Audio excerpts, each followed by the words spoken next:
Yo, check this out. This is Chuck D. And keep it locked. You are tuned into The Library.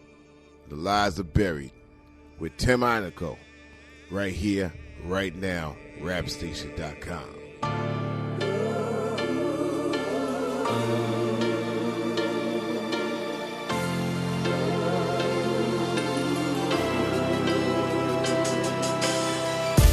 If I had to play God for a day, I would open up the gates, let the world see my face, remove all doubt from the ones without the faith, and put them on the path of the straight. There's not much more I can say about my next guest that hasn't been said. He's from Houston, Texas. He's a member of the Ghetto Boys. He's a producer. He's an author. He just released his 12th studio album, Deeply Rooted, and he's simply a legend. He's Scarface, a.k.a. Brother Mob, and I want to welcome him to the Library with Tim Einenkel on rapstation.com. Scarface, thanks for joining me. Peace, man. How you doing, brother? By the sounds of sirens, screams of people being smoked. No more dope, you won't need it. You've been cured of all diseases. Your whole entire life has been deleted. Please forgive me, I was dreaming and rudely interrupted by the demons. Laughing at the picture I was seeing on the ceiling.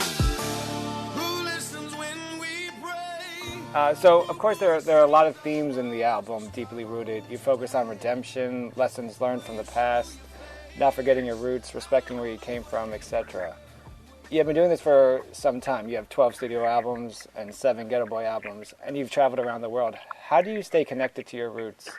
I think that me being, so tied to what the black community does, what the hip-hop community does, keeps me rooted.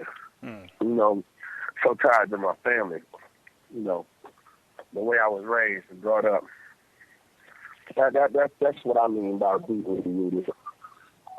What I believe in, and the way I was brought up is what I'm. That's what that's my roots, and I can't change I won't change my roots. I'm gonna stay deeply rooted. Does the quote unquote commercialization affect what your focus is in hip-hop, or is that easy to ignore for you? Well, I think that commercialization of hip-hop is like a plague of a venereal disease, it's like a cancer. It's something that we need some medicine for it. We need an antidote for it. It's like a poison, guys, if that makes sense. The commercialization of hip-hop is a poison. I think that we should really address this more.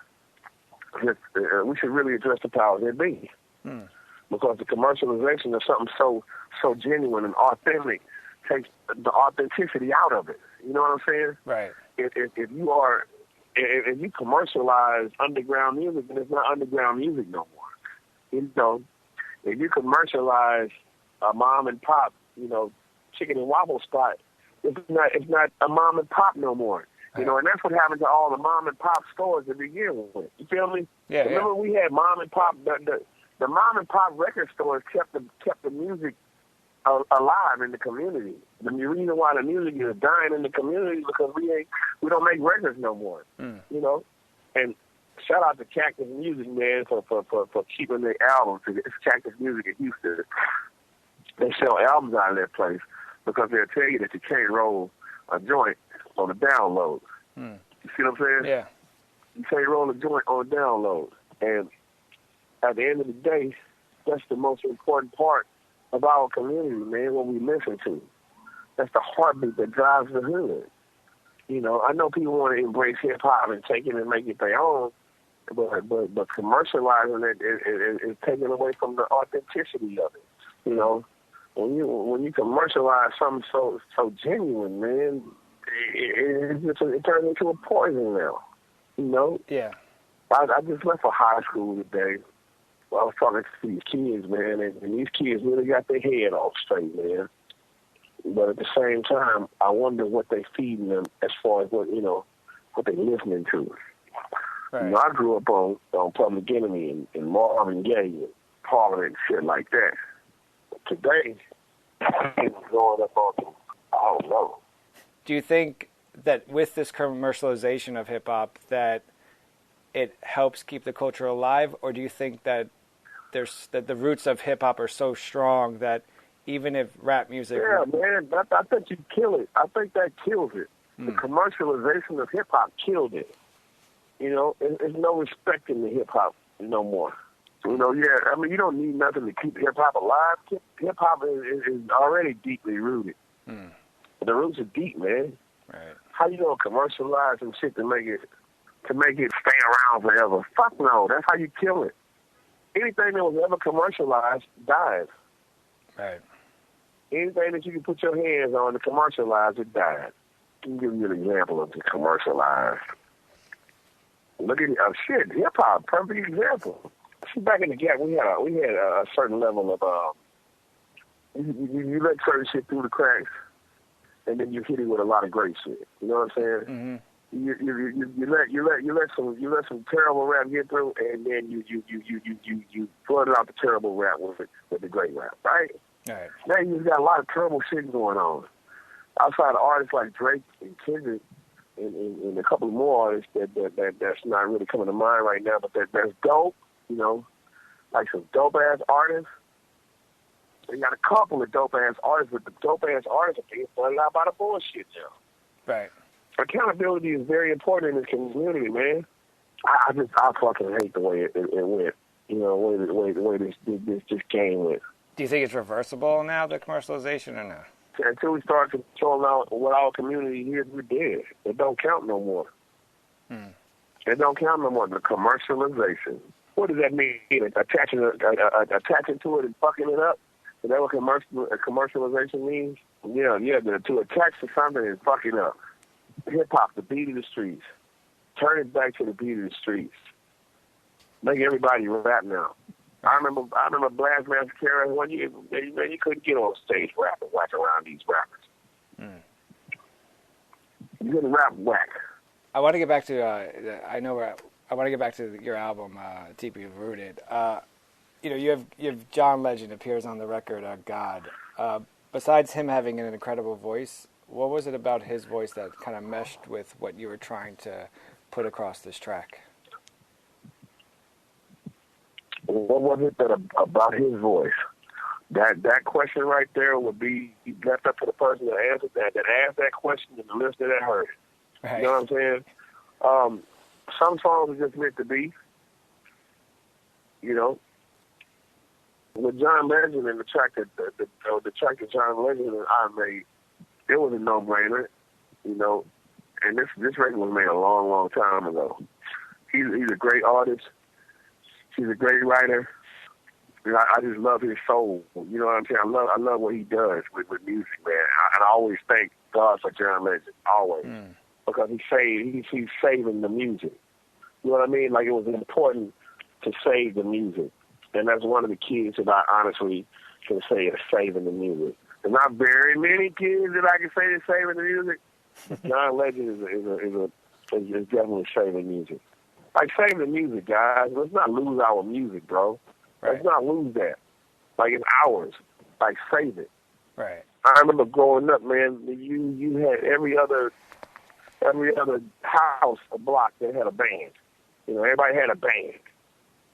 You know, everybody played guitar. Everybody played drums. You know, a lot of people played basses and horns and shit. Now, if you can line up a room of 1,000 kids, I bet you 30 of them don't. I bet you 30 of them don't play. Is that a comment on the community that is not teaching them, or is it more about a comment on the school system that is not teaching them? They took the music out of schools, man. They took the music out of the studio. I mean, they took music out of the studio. They took it out of the classroom. Ain't nobody jamming no more. They don't have a desire to make music no more. I want to, really get into the album and kind of what I feel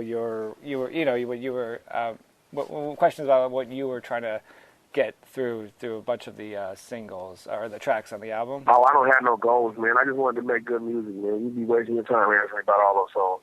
Really? Mine too. I just don't. It's not necessarily a motive behind these records. Okay. I just want to make good music. You see what I'm saying? Yeah. I don't, nothing came to mind when I was making none of this shit. I just wanted to make great music. That was the most important part. So I mean, I just saved you a whole lot of time. So I mean, seriously. So even like, even stuff with like social commentary, like mental exorcism or steer, Right. is that conscious effort, or is that more of a kind of how you're feeling at the moment? And then everything just comes together. It's all about great music, man. I don't think that you go into. That's kind of how the music just comes out. You know what I mean? That's how a song comes together. You write your heart and you put a hook to it. You write your heart, you put a chorus to it. You know what I'm saying? You put your music to it. That's where I'm at with it. I wrote my heart and I put music to it. And wrote my heart, and the records came out like that. We as artists don't have no clue of how our records are going to turn out. All we know is we just trying to make great music. And any other artist that'll say, "Well, yeah, I had this in mind when I wrote this," and, I think that's all bullshit. I mean, we can get on a subject and talk about it, but the reason that we talked about it was for, that's what we were feeling at the moment. So that's where I'll stay with it. But now I don't have anything in mind when I write records. I just I find a topic that needs to be discussed, and I attack the topic. Right. Do you when that's what comes to mind, I guess. When you attack these topics, I mean, are you thinking that once you address it in a song, there's no more need for you to address it anymore? Well, once you address it in the song, you raise you raise eyebrows, you raise consciousness about it. You see what I'm saying? Yeah. And then that's even more reason to talk about it. Right. I'm not running. When I did mental exorcism and had a visual for it, I wanted people to know in the other communities that this is how they treat it in the black community. Right. Oh man, well blacks kill blacks all the time. Okay, but why do blacks kill blacks all the time? Right. Black on black crime all the time. Why is it such a big deal with white people? Because white people been killing us for fucking ever. That's why. For nothing. 9 times out of 10, if there's some shit going on in the community, it's because some shit's been brewing for a long ass time and it just finally erupted. Mm-hmm. But for a man to be sitting in the back of his car, the back of his friend's car, and a white boy pull up, tell him to turn his music down, and they get into a talk or whatever, he shoot off in the fucking car. Mm-hmm. That's why.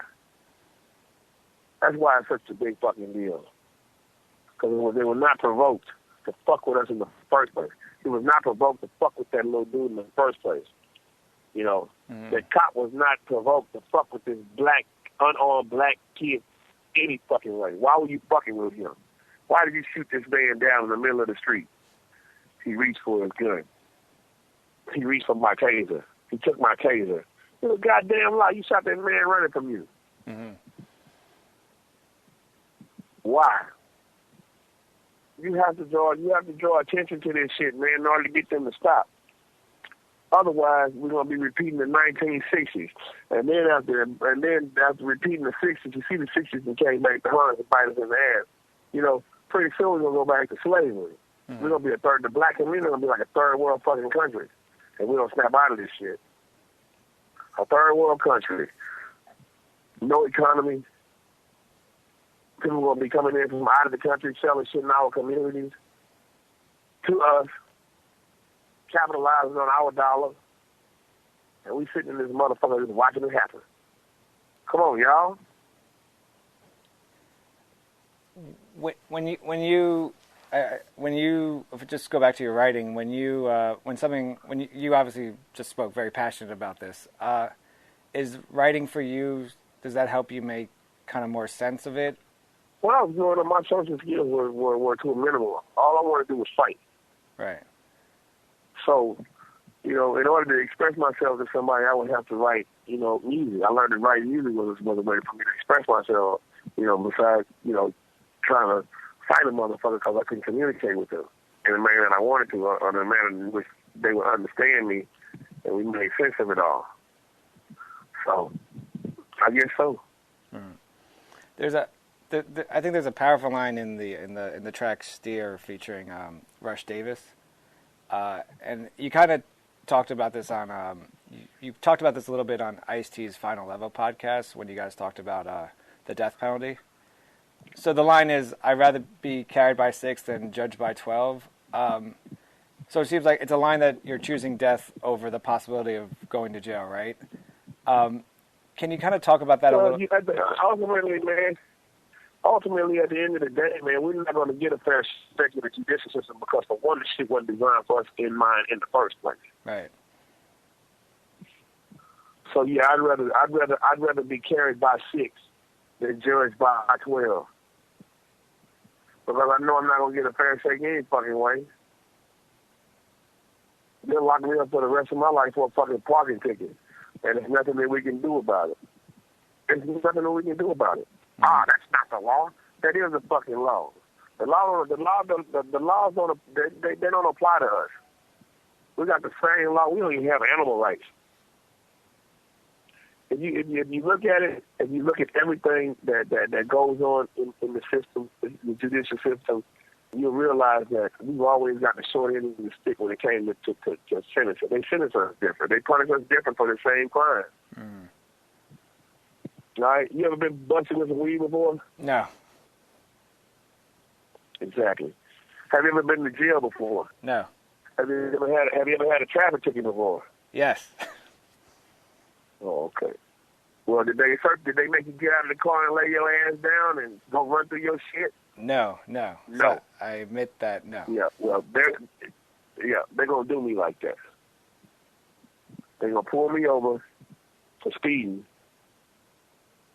They're going to look at my ID. They're going to make me they ain't going to look at my ID. They first call me, they're going to make me put my hands up. Stick them out the window. Get your hands up. They're going to get me out of my car, and they're going to make me lay down on the ground. Do you believe that? You don't believe that, do you? No, I do. All just for a simple traffic ticket. All for a simple fucking traffic stop. I'd rather be judged by 6. Rather be carried by 6 than to be judged by 12. Right. I know we're running out of time, so I just want to quickly ask you, for you, which track kind of best represents where you are in your career on the album Deeply Rooted? Every last one of them. Every last one of those tracks represent me right now. That shit represents me right now. That represents my mind state right now. Scarface, new album, Deeply Rooted. Scarface, thank you so much for joining me on The Library with Tim Einenkel on RapStation.com. I appreciate that, man. I appreciate y'all having me. Dope soul on the cut, make our ends meet. Fuck broke, it ain't the option, penitentiary. Or the grave is the only way we fall back. Do our time, ATW, then crawl back to them streets where we come from, toward life. Look alive, little niggas better walk right. Real with it, quick trigger finger gunplay. I only know how to deal with these niggas one way. And someday I swear to God I'ma change that.